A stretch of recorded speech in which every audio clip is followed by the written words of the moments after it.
ನಮಸ್ಕಾರ ಸ್ನೇಹಿತರೆ, ಇವತ್ತೇ ಸಂಕಷ್ಟಹರ ಚತುರ್ಥಿ. ಇವತ್ತು ನೀವು ಪೂಜೆ ಮಾಡಿದ್ರು ಮಾಡದೇ ಇದ್ರು ಗಣೇಶನ ಈ ಕತೆ ಕೇಳೋದ್ರಿಂದ ಸಂಕಷ್ಟಹರ ಚತುರ್ಥಿಯ ಪೂರ್ಣ ಫಲ ಪಡೆದುಕೊಳ್ಳುತ್ತೀರಿ. ಆದರೆ ಅದಕ್ಕೂ ಮುಂಚೆ ನೀವಿನ್ನೂ ನಮ್ಮ ಚಾನೆಲ್ ಅನ್ನು ಸಬ್ಸ್ಕ್ರೈಬ್ ಮಾಡ್ಕೊಂಡಿಲ್ಲ ಅಂದ್ರೆ ಖಂಡಿತ ಈಗಲೇ ಸಬ್ಸ್ಕ್ರೈಬ್ ಮಾಡ್ಕೊಳ್ಳಿ. ಹಾಗೆ ಈ ವಿಡಿಯೋ ಇಷ್ಟ ಆದ್ರೆ ಮರೀದೇ ಒಂದು ಲೈಕ್ ಕೊಡಿ.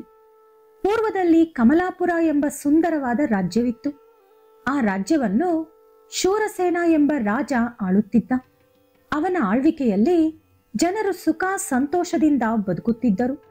ಆದರೆ ಇದ್ದಕ್ಕಿದ್ದಂತೆ ರಾಜ್ಯದಲ್ಲಿ ಹೊಸ ಕಾಯಿಲೆಯೊಂದು ಶುರುವಾಯಿತು.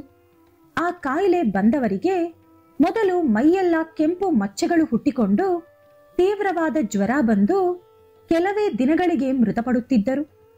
ಆ ರಾಜ್ಯದ ವೈದ್ಯರು ಎಷ್ಟು ಮದ್ದುಗಳನ್ನು ಕಂಡುಹಿಡಿದರು, ಎಷ್ಟು ರೀತಿಯಾದ ಚಿಕಿತ್ಸೆಗಳನ್ನು ಕೊಟ್ಟರೂ ಪ್ರಯೋಜನ ಇರಲಿಲ್ಲ. ಮಹಾರಾಜ ರಾಜ್ಯದ ಪರಿಸ್ಥಿತಿ ನೋಡಿ ತುಂಬಾನೇ ಕಂಗಾಲಾದ. ರಾಜ್ಯದ ವಿಪತ್ತನ್ನು ನಿವಾರಿಸಲು ಎಷ್ಟೋ ಹೋಮಗಳು, ಹವನಗಳು, ಪೂಜೆಗಳು ಮಾಡಿದರೂ ಫಲ ಇರಲಿಲ್ಲ. ಪ್ರಜೆಗಳು ದಿನೇ ದಿನೇ ಮೃತಪಡುತ್ತಿರುವುದು ನೋಡಿ ರಾಜ ನಿಸ್ಸಹಾಯ ಸ್ಥಿತಿಗೆ ಬಂದುಬಿಟ್ಟ. ಅದೇ ರಾಜ್ಯದಲ್ಲಿ ಶಾಂತಿ ಎಂಬ ಒಬ್ಬಳು ಬಡ ಮಹಿಳೆ ವಾಸವಿದ್ದಳು. ಆಕೆಯ ತಂದೆ ತಾಯಿ ಚಿಕ್ಕ ವಯಸ್ಸಿನಲ್ಲೇ ಮೃತಪಟ್ಟ ಕಾರಣ ಅವಳು ಕೂಲಿ ಕೆಲಸ ಮಾಡಿ ಬದುಕುತ್ತಿದ್ದಳು. ಬಡತನ ನೋಡಿ ಶಾಂತಿ ಯಾವಾಗಲೂ ನೊಂದುಕೊಳ್ಳಲಿಲ್ಲ. ಆದರೆ ರಾಜ್ಯದಲ್ಲಿ ಹರಡುತ್ತಿರುವ ಕಾಯಿಲೆ, ಸಾವುಗಳು ಅವಳ ಮನಸ್ಸನ್ನು ನೋಯಿಸಿತು. ಒಂದು ದಿನ ಶಾಂತಿ ಆ ರಾಜ್ಯದ ಪಕ್ಕದಲ್ಲಿರುವಂತಹ ಒಂದು ಕಾಡಿಗೆ ಹೋಗಿ ಅಲ್ಲಿದ್ದ ಒಬ್ಬ ಸಾಧುವನ್ನು ಭೇಟಿಯಾಗಿ ಊರಿನ ಸಮಸ್ಯೆಯನ್ನು ಹೇಳಿ ಅದಕ್ಕೆ ಯಾವುದಾದರೂ ಉಪಾಯವಿದೆಯೇ ಎಂದು ಕೇಳಿದಳು. ಆಗ ಆ ಸಾಧು ಶಾಂತಿಯೊಂದಿಗೆ, ಅಮ್ಮ, ನಿಮ್ಮ ರಾಜ್ಯದಲ್ಲಿ ಸಂಕಷ್ಟಹರ ಚತುರ್ಥಿ ವ್ರತ ಮಾಡಬೇಕು. ಆಗ ಸಂಕಟಗಳನ್ನು ನಿವಾರಿಸುವ ಗಣಪತಿಯ ಅನುಗ್ರಹದಿಂದ ನಿಮ್ಮ ರಾಜ್ಯದ ಸಮಸ್ಯೆ ಬಗೆಹರಿಯುತ್ತದೆ. ಸಂಕಷ್ಟಹರ ಚತುರ್ಥಿ ಅಂದರೆ ಪ್ರತಿ ತಿಂಗಳು ಬಹುಳ ಚತುರ್ಥಿಯಂದು ಬರುವ ಪವಿತ್ರವಾದ ದಿನ. ಆ ದಿನದಂದು ಸೂರ್ಯ ಹುಟ್ಟಿದಾಗಿನಿಂದ ಉಪವಾಸ ಇದ್ದು ವಿನಾಯಕನನ್ನು ಪೂಜಿಸುತ್ತಾ ಕಳೆದು ರಾತ್ರಿ ಚಂದ್ರನ ದರ್ಶನ ಪಡೆದುಕೊಂಡ ನಂತರ ಊಟ ತಿನ್ನಬೇಕು ಎಂದು ಹೇಳಿದರು. ಶಾಂತಿ ಸಾಧುಗಳು ಹೇಳಿದಂತೆಯೇ ಪ್ರತಿ ತಿಂಗಳು ಸಂಕಷ್ಟಹರ ಚತುರ್ಥಿಯಂದು ಶ್ರದ್ಧಾ ಭಕ್ತಿಯಿಂದ ವ್ರತ ಮಾಡಲು ಶುರು ಮಾಡಿದಳು. ಅವಳ ಹತ್ತಿರ ವಿನಾಯಕನಿಗೆ ನೈವೇದ್ಯ ಸಮರ್ಪಿಸಲು ಸಿಹಿ ಪದಾರ್ಥಗಳು, ಹಣ್ಣುಗಳು, ಹೂವುಗಳು ಏನೂ ಇಲ್ಲದಿದ್ದರೂ ಅವಳ ಹತ್ತಿರ ಇದ್ದ ಒಂದು ಚಿಕ್ಕ ತುಂಡು ಬೆಲ್ಲ ಇಟ್ಟು ಹೊರಗಡೆ ಸಿಗುತ್ತಿದ್ದ ಕೆಲವು ಗರಿಕೆ ಹಾಗೂ ಹೂವುಗಳನ್ನು ಕಿತ್ತು ತಂದು ಸಮರ್ಪಿಸಿ ವ್ರತ ಮಾಡುತ್ತಿದ್ದಳು.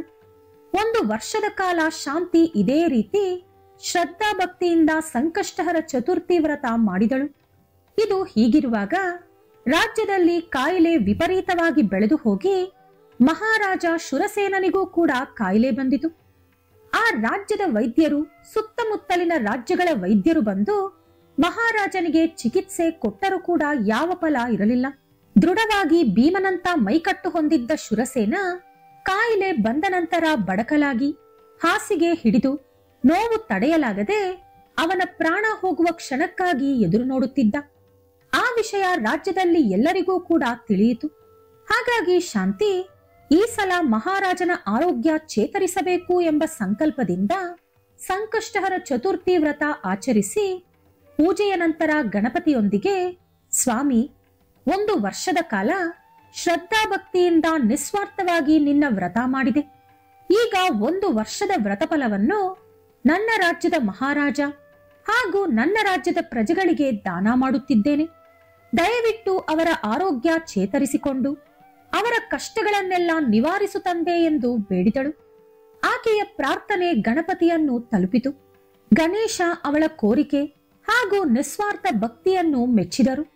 ಅದೇ ದಿನ ರಾತ್ರಿ ಮಹಾರಾಜನ ಕನಸಿನಲ್ಲಿ ಗಣಪತಿ ಕಾಣಿಸಿಕೊಂಡು, ಶೂರಸೇನ, ನಿನ್ನ ರಾಜ್ಯದಲ್ಲಿರುವ ಶಾಂತಿ ಎಂಬ ಬಡ ಮಹಿಳೆ ನಿಸ್ವಾರ್ಥ ಭಕ್ತಿಯಿಂದ ಮಾಡಿದ ಸಂಕಷ್ಟಹರ ಚತುರ್ಥಿ ವ್ರತಫಲದಿಂದ ನಿನ್ನ ಕಾಯಿಲೆ ನಿವಾರಣೆ ಮಾಡುತ್ತಿದ್ದೇನೆ ಎಂದು ಹೇಳಿ ಮಾಯವಾದರು. ಮಾರನೆಯ ದಿನ ಮಹಾರಾಜ ಎದ್ದು ನೋಡಿದರೆ ಅವನ ಮೈ ಮೇಲೆ ಬಂದಿದ್ದ ಕೆಂಪು ಮಚ್ಚೆಗಳೆಲ್ಲ ಮಾಯವಾಗಿ ಮೊದಲಿನಂತೆ ಅವನ ದೇಹ ದೃಢವಾಗಿ ಬದಲಾಗಿತ್ತು. ಅದೇ ರೀತಿ ಅವನ ರಾಜ್ಯದ ಎಲ್ಲಾ ಪ್ರಜೆಗಳ ಆರೋಗ್ಯ ಕೂಡ ಚೇತರಿಸಿಕೊಂಡಿತ್ತು. ಶೂರಸೇನ ಸಂತೋಷದಿಂದ ಶಾಂತಿಯನ್ನು ಇಲ್ಲಿಗೆ ಕರೆತನ್ನಿ ಎಂದು ಸೈನಿಕರನ್ನು ಕಳಿಸಿದ. ಸೈನಿಕರು ಶಾಂತಿಯನ್ನು ಕರೆತಂದರು. ಮಹಾರಾಜ ಶಾಂತಿಗೆ ನಮಸ್ಕರಿಸಿ, ಅಮ್ಮ, ನಿನ್ನ ಉಪಕಾರ ಎಂದಿಗೂ ಮರೆಯಲ್ಲ. ನಿನಗೆ ಅರ್ಧ ರಾಜ್ಯ ಕೊಡುತ್ತೇನೆ ಎಂದು ಹೇಳಿದರು. ಆದರೆ ಶಾಂತಿ ಒಪ್ಪಿಕೊಳ್ಳದೆ, ಮಹಾರಾಜ, ಏನನ್ನೋ ಆಶಿಸಿ ಸ್ವಾರ್ಥದಿಂದ ನಾನು ಈ ಕೆಲಸ ಮಾಡಲಿಲ್ಲ. ಈಗ ನೀವು ಕೊಟ್ಟ ರಾಜ್ಯವನ್ನು ನಾನು ತೆಗೆದುಕೊಂಡರೆ ನನ್ನದು ಸ್ವಾರ್ಥ ಭಕ್ತಿಯಾಗುತ್ತದೆಯೇ ಹೊರತು ನಿಸ್ವಾರ್ಥ ಭಕ್ತಿ ಆಗುವುದಿಲ್ಲ. ನನಗೆ ಏನನ್ನಾದರೂ ಕೊಡಬೇಕು ಅಂದುಕೊಂಡರೆ ನಿಮ್ಮ ಉದ್ಯಾನವನದಲ್ಲಿ ಒಂದು ಚಿಕ್ಕ ಗುಡಿಸಲನ್ನು ಕಟ್ಟಿಕೊಡಿ.